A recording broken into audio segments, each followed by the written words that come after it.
Ke o'g'lim. Assalomu alaykum ona. Va alaykum assalom. Yaxshi ko'rgan ovqatingni tayyorlab edim. Qornim to'q edi ona. Rosa charchadim. Men kirib uxlay. Senga bitta savolim bor. Shu ishxonangda soatiga nech pul to'lashadi senga? Ona, charchadim deb turibman-ku. Ertaga gaplashib qolaylik. Yotib uxlasangiz shundan ko'ra.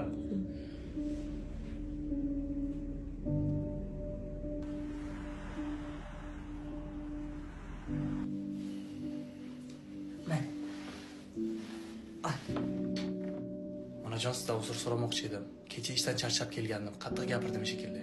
Soatiga nech pul olishingni aytmading-ku, bola. Soatiga nech pul topishimni o'zim ham bilmayman, onajon. Lekin hozir ishga kech qolib boradigan bo'lsam, 300 ming shtraf to'lashim kerak bo'ladi. Menga 100 ming berib tura olasanmi? Voy,